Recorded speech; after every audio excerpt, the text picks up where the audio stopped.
Hi guys, my name's Alana. Welcome back to my YouTube channel, Mental Health with Alana. If you're new here, please subscribe, press the like button, and also press the bell notification so you know every time I post a video. If you want to follow my Instagram, I'll put my Instagram up on the screen here. I post regular mental health updates and mental health education. So if there's any weird noises, it's my phone getting notifications. I need to sort this out so that it's not getting notifications. I did actually buy myself a new camera a while ago, like a month ago, but I don't have an SD card yet, and I've just had so many things going on in my life right now that I literally haven't been able to go buy an SD card. So I need to do that, and then I'll be using my professional camera, and it will look a lot better quality than using my phone, so yes. Today I want to talk about how I knew that I had bipolar disorder. I want to go back to the beginning kind of stages of my mental health journey and kind of explain to you some early warning signs and some things that went on that were signifying that I actually had bipolar or actually schizoaffective disorder, and things that maybe could have been picked up on earlier. And so maybe if you're experiencing this, then you might want to look into it. You might feel like you have somewhere to start. I don't know. I just thought that it might be helpful for you.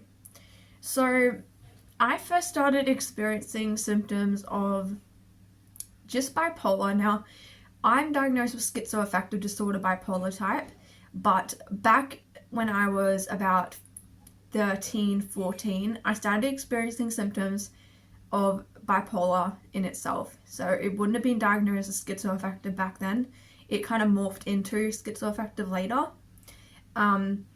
which actually is quite common for that to happen. Not with everyone, but I'm just saying. Also, another note, I'm not a medical professional. Everything I say is based off my own personal experience. So when I was about 13, 14, I'd say more 14, so this is back in 2014, I started experiencing periods of really long depression, and this depression would go on for 2-3 months usually at a time, and there'd be in episodes where I would get super depressed, really dissociated as well, but I had a lot of trauma going on in my life at that time, so I think that could have been part of the dissociation. But I remember going to school and just being like a zombie. Like, I was so depressed and I was so out of it and just really sad and just felt like I wanted to unalive, like that type of thing. And I just didn't have any sort of clue what was going on. And I thought this was maybe normal and that every teenager experienced this because I didn't have anything to compare it to. So I would experience that, but then I would experience periods of time where I was super elated, super happy, was so positive, thought everything was just absolutely incredible and amazing. I would clean my whole room, move around my entire room at like 1 a.m. I wouldn't sleep. I'd be really like laughing and like talking really fast. I'd be very impulsive, super like happy, just like over the top happy. Like, it wasn't a normal happy. It was a very like manic type of happy. And this was actually hypomania starting. And then I would go back into depression and I would wonder, I mustn't have ever been happy. Like, how was I happy? Like, it doesn't make any sense. Why am I so depressed again? Well, I didn't use the word depressed because I didn't even know that's what it was. But I was like, why am I so sad again? Why do I feel so bad? I don't understand. And this cycle would continue throughout the year, where it would just cycle from depression to hypomania to depression to hypomania to depression, and it would just keep going round and round and round. And I didn't know what was wrong with me. I knew there was something off, but I couldn't figure out what was actually going on. and I didn't know anything really about mental health at that point. I was only just learning about mental health from YouTube videos. Back then, YouTube had started to kind of mental health content had started to kind of become a thing on YouTube, and so I started watching YouTube videos, and I was just very confused, honestly. I was confused. Anyway, going through my high school years, this pattern continued, and it got worse as I got older. And by the time I was 18 and I had my own money and a car, this became an even bigger problem, because when I was, it was turning into mania now. And so I had a car, so I would be driving recklessly, driving really badly, making really stupid decisions, being very impulsive, spending all my money, which is a big signal for me that I am manic. I spend large amounts of money and get myself into trouble with that. And I still didn't know what was going on with me. Anyway, I went to the doctor for depression, because no one's going to really go to the doctor when you're feeling manic. It doesn't normally happen unless you get brought in by police or ambulance, or someone else in your life recognizes it, which people in my life didn't recognize it because they had no concept of mental health whatsoever. They had no idea. They didn't know anything about mental health. They didn't know anything about bipolar disorder. And so this just wasn't picked up by anyone in my life either. So I went to the doctor and I got put on an antidepressant. Now, if you know anything about bipolar disorder, you should never put someone on an antidepressant without a mood stabilizer, or other medication, because it is a recipe for disaster. You will trigger them into mania straight away, which is exactly what happened. I went into mania and I thought, oh my gosh, this medication is amazing. It is working so well. I cannot believe the day and night difference. And really, I was just manic, but I thought this medication had completely fixed me. But then I went into a really, really severe depression. And I went back to the doctor and I said, I don't understand. I was feeling great. And then I went back into depression. And he said, look, I think this is something else. I think that maybe this could be... I explained all my symptoms to him that I've been experiencing since I was 14. And I just told him all of it. And he referred me to get some counseling. And he also said to me, look, I think this could be something like bipolar. So he didn't diagnose me with it, but he said it could be. And we need to get you into counseling to get their opinion. So I went to counseling. I didn't bring up bipolar at all because I wanted them to say what they thought without me interfering. And after a few sessions, I ended up having a manic episode, and they said to me, the counselor said, you know what, I think that you have a mood disorder called bipolar disorder. So that kind of clarified it. I had my doctor say it, then I had, my psychologist say it.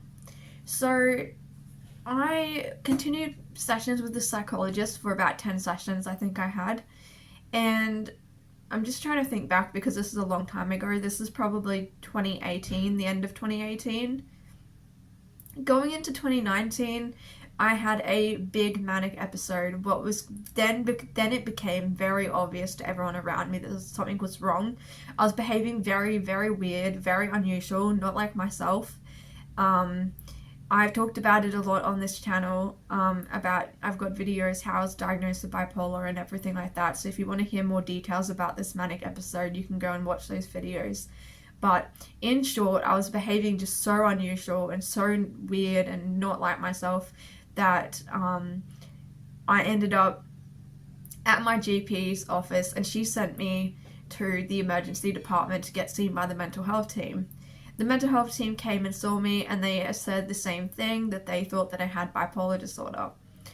So they were also tossing up borderline personality disorder and were kind of fighting and arguing between the team about which one they thought I had. Turns out I had both. And anyway, they ended up going with the I think they ended up going with the bipolar, but they ended up diagnosing me with BPD later on when I had presented to emergency as well. But anyway, that's a whole nother story. They didn't even tell me that they diagnosed me with it, and I didn't even find out until like 6 months later when someone read me my notes, and I was like, wait, what? But yes, that's another story for another day. So I basically saw a psychiatrist from the mental health team. They did an assessment and they explained, yes, you have bipolar. They explained what it was, and they gave me information on medications and explained how they work. And they said which one. They took me off the antidepressant straight away because they said that is not a good idea for you right now, especially when I had no other medications. And they let me choose between lithium and sodium valproate. I went on lithium. Now, if you've watched my channel, you know I'm not a big fan of lithium personally. That's just for me. I'm not saying not to go on it. I'm just saying that for me, I don't like being on it and I don't find it helpful. But that's another thing. And so I ended up getting diagnosed officially with it by this psychiatrist that I saw. And he ended up, this is in 2019 now, going into 2019, and so I was 19 at the time, and it was a lady, she ended up putting me under this group called YPEAT, Young Person Early Intervention Team, and it was for people who were experiencing either psychosis or like bipolar disorder, like mood disorder kind of things. I will say at this time though, with the bipolar, I was experiencing hallucinations and delusions. I just didn't know I didn't know that's what was happening to me. So no one ever explained it to me. No one ever asked me any questions about, like, do you experience, do you hear voices, or do you see things or hear things or touch things or whatever that aren't there. No one really ever explained it to me from this group or this, like, I don't know what you would call it, like this treatment team. They never explained it to me. So I kind of went about my time thinking that obviously when you're delusional, you don't know you're delusional. So I didn't think that there was anything wrong. And I thought that all people heard voices that weren't their own. So you know how most people have a inner dialogue, like inner monologue kind of thing? I thought, not everyone has it, but I thought that everyone experienced hearing voices though that weren't their own, like foreign voices, because no one had ever told me that that wasn't true, and no one had ever explained it to me. So it actually took years and years until I got older, when I was officially diagnosed with schizoaffective disorder, for me to suddenly realize that what I was hearing and what I was believing wasn't actually true. And it just took me doing my own research and finding out from other people that this stuff wasn't actually like a usual thing for most people, and that it was actually something different. So yeah, those were some of the things that kind of indicated that I had bipolar disorder. That's kind of a bit of a story there of what went on and what happened. If you ever think that there's anything wrong with your mental health, I encourage you to go see your doctor as soon as possible. Don't leave it and wait, because I waited so long to get help. By the time I went to get help, my condition had progressed into more severe form, and it was a lot harder to treat. And it did develop into schizoaffective disorder. Whether or not it was schizoaffective disorder that whole time, that is up for debate. It could have actually been schizoaffective disorder, bipolar type the whole time. I am kind of leaning into that, thought, and I kind of do think that maybe I did actually have that the whole time, and I was just kind of not wrongly diagnosed, because I have schizoaffective bipolar type, anyway, but I think maybe I was kind of wrongly diagnosed in that sense, and that people didn't do a proper assessment on me and actually explain things to me and ask me questions that they should have. So I think on their part they were a little bit like slack, especially coming from somebody who, me, I didn't really know much about mental health at that time and was quite clueless about things and really didn't seem to think that there was that much wrong with me, when really there actually was quite a few things going on that needed addressing and needed treatment. And yeah, so anyway, thank you guys for watching this video. I hope you found it helpful. If you have any questions, leave it down below, and I will see you in my next video.